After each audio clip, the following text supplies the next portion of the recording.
எல்லோருக்கும் வணக்கம். நான் உங்கள் டாக்டர் பிள்ளை. இன்னைக்கு நம்ம பார்க்க போகிற முக்கியமான 5 உணவுகள் மிகவும் மோசமான உணவுகள், உடலை அழிக்கும் உணவுகள். ஏன் டாக்டர் இப்படிலாம் சொல்கிறீங்கன்னு கேட்டிங்கன்னா, ஆமாங்க, நம்மளை சுற்றி எவ்வளவோ உணவுகள் இருக்குங்க. நல்ல உணவு இருக்குது, கெட்ட உணவு இருக்குது இல்லையா?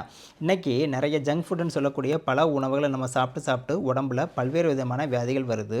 அதுலேயும் குறிப்பாக நான் சொல்லக்கூடிய ஒரு 5 உணவுகளை முடிஞ்ச வரைக்கும் தவிர்க்க பார்த்துருங்க. அப்படி தவிர்க்க முடியாட்டாலும் முடிஞ்ச வரைக்கும் குறைக்க பார்த்துருங்க. ஏன்னா இது நாள்பட இது சாப்பிடும்போது ரொம்ப ரொம்ப ரொம்ப டேஞ்சரான உணவுகள். தலையிலேருந்து பாதம் வரைக்கும் உடம்பு ஃபுல்லாகவே பால்படுத்துறதுல இந்த 5 உணவுகளுக்கும் முக்கியமான பங்கு இருக்குது. அது என்னன்னு தெரிஞ்சுக்கிட்டு அதை தவிர்க்க பார்ப்போம். வாங்க பார்த்துடலாம். முதலாவது பார்த்திங்கன்னா ஒயிட் சுகர் தாங்க. இப்போ வீட்டில் நம்ம டீ காஃபிக்கெலாம் பார்த்திங்கன்னா வெள்ளை சக்கரை போட்டு குடிக்கிற வழக்கத்தை அந்த காலத்துலேருந்தே வச்சுருக்கோம். அதனால் பார்த்திங்கன்னா நிறைய பேருக்கு பல்வேறு விதமான வியாதிகள் வந்திருக்கு. இது மட்டும் இல்லைங்க, இந்த பேக்கரியில் ப்ராசஸ்டு சுகர்னு ஒன்று சொல்கிறாங்க. அதாவது பன்னில் இருந்து ப்ரெட்டில் இருந்து எல்லாமே ஸ்வீட் கூட தயார் பண்ணுறாங்க.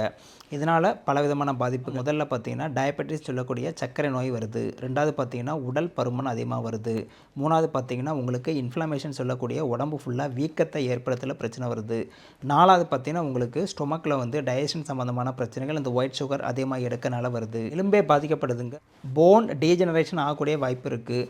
தோல் வியாதிகள் நிறைய சுகர் இருக்கனால வருது. சில பேருக்கு பார்த்திங்கன்னா அடிக்கடி முகப்பரு நிறைய வரும் இல்லையா? இதற்கு அதிகமான சுகர் தான் காரணம். பெண்களுக்கு பிசிஓடி பிரச்சனையும் இந்த சுகர் அதிகமாக எடுக்கிறது ஒரு காரணம் தாங்க.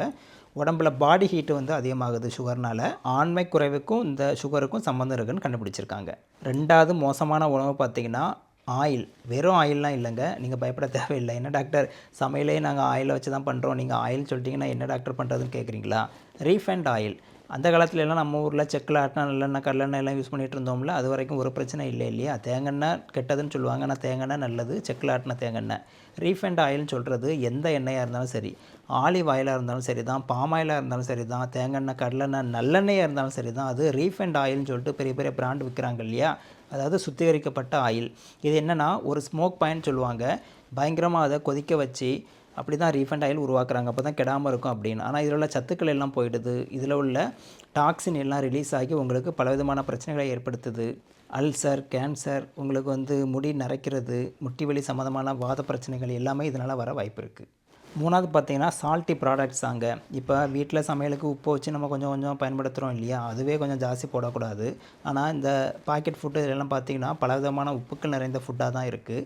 இதை நம்ம தொடர்ந்து எடுத்துகிட்டு வரும்போது உடம்புல பல வியாதிகள் வர்றது இயற்கை தான். இது உடம்புல பிபியை அதிகப்படுத்தி ஹார்ட் அட்டாக் ஆகட்டும், பிரெயினில் ஸ்ட்ரோக் ஆகட்டும், இந்த மாதிரி பிரச்சனைகளை ஏற்படுத்துது. முடி நரைத்தலுக்கு ஒரு முக்கியமான காரணமாக இருக்குது. கண்ணில் பிரச்சனை, கிட்னி பிரச்சனை, மெமரி லாஸ், இந்த மாதிரி பலவிதமான வியாதிகளும் இதனால் வரலாம். நாலாவது பார்த்திங்கன்னா டால்டா. உங்கள் எல்லாருக்கும் தெரிஞ்சிருக்கும் இல்லையா? இப்போ கொஞ்சம் பயன்பாடு குறைஞ்சிருச்சுன்னு நினைக்கிறேன். அந்த காலத்துலாம் பார்த்திங்கன்னா டால்டா அதிகமாக யூஸ் பண்ணுவோம். ஒரு பரோட்டா போடுறதுலேருந்து வீட்டில் சமையலுக்கு அந்த நறுமணத்துக்கு டால்டா தான் யூஸ் பண்ணிகிட்டு இருந்தோம். அளவுக்கு அதிகமான டால்டா யூஸ் பண்ணிகிட்டு இருக்கும்போது உடம்புல அது கொழுப்பு தான் நிறைய சேரும். முக்கியமாக பார்த்திங்கன்னா கெட்ட கொழுப்புன்னு சொல்லக்கூடிய எல்டிஎல் அதிகமாக சேரும். இதனால் பார்த்திங்கன்னா உங்களுக்கு ஸ்ட்ரோக் ஆகட்டும், ஹார்ட் அட்டாக் ஆகட்டும், உடம்புல பலவிதமான பிரச்சனைகள் வர வாய்ப்பு இருக்குது. கேன்சர், ஒபேசிட்டி இதெல்லாம் கூட வர வாய்ப்பு இருக்குது. அதனால் அந்த டால்டா பயன்பாட்டை முடிஞ்ச வரைக்கும் தவிர்த்துட்டு அதுக்கு மாற்றாக நெய் அந்த மாதிரி நீங்கள் பயன்படுத்த ஆரம்பிக்கலாம். கடைசியாக 5 பார்த்திங்கன்னா மைதா. அப்போ தான் விஷயத்துக்கு வந்திருக்கும் இல்லையா? பரோட்டா. இன்றைக்கெல்லாம் பார்த்திங்கன்னா ஒரு முக்கியமான உணவே பரோட்டா தாங்க. இந்த பரோட்டா முக்கியமாக லேட் நைட்டில் நம்ம சாப்பிட்டு வரோம். இதனால் என்ன ஆகும், அப்படியே பரோட்டாவில் உள்ள கெட்ட கொழுப்பு உடம்புல சேர்ந்து ரத்த குழாய்களில் அந்த கொழுப்பு படிஞ்சு உங்களுக்கு heart attack, stroke, obesity, diabetes, முக்கியமாக அந்த கணையம் இருக்குது இல்லையா, நம்மளோட இன்சுலினை செக்ரேட் பண்ணக்கூடியது, அது பெருமளவு இதனால் பாதிக்குது. இதனால் பார்த்திங்கன்னா உங்களுக்கு மோசமான வியாதிகள் எல்லாமே வர்றதுக்கு இந்த மைதா ஒரு முக்கியமான பங்கு வகிக்குது. மைதாங்கிறது என்னென்னு பார்த்தீங்கன்னா, நம்ம கோதுமை மாவு இருக்கு இல்லையா, அதில் ஏதோ கெமிக்கலை கலந்து அந்த கலரை மாற்றுறதுக்கு, ஒயிட்டாக மாற்றுறதுக்கு பண்ணக்கூடியது தான். அப்போ அப்படி சேர்க்கக்கூடிய உங்களுக்கு அந்த கெமிக்கல் பல பிரச்சனைகளை ஏற்படுத்தும். மைதான்னு சொன்னால் வெறும் பரோட்டா மட்டும் இல்லைங்க, பேக்கரியில் தயார் பண்ணக்கூடிய உணவுகள் எல்லாமே மைதாவில் தான் தயார் பண்ணுறாங்க. முடிஞ்ச வரைக்கும் அதை தவிர்த்துருங்க, நல்லது. இப்போ நான் சொன்ன ஒரு 5 வகையான உணவுகள் பாருங்கள் எவ்வளோ கெடுதல் பண்ணுது. இன்னும் ஏன் அதை நம்ம ஃபாலோ பண்ணிகிட்ருக்கோம்? அதுக்கு மாற்றி எவ்வளோ உணவுகள் இருக்குது, அதை ஃபாலோ பண்ணலாம். அட்லீஸ்ட் இது வேணும் அப்படின்னா கொஞ்சம் கொஞ்சம் குறைச்சிக்கோங்க. முக்கியமான விஷயம் நினச்சிங்கன்னா உங்களோட ஃப்ரெண்ட்ஸு, ஃபேமிலி எல்லாருக்குமே ஷேர் பண்ணுங்கள். வழக்கம் போல் லைக் பண்ணுங்கள், சப்ஸ்கிரைப் பண்ணுங்கள்.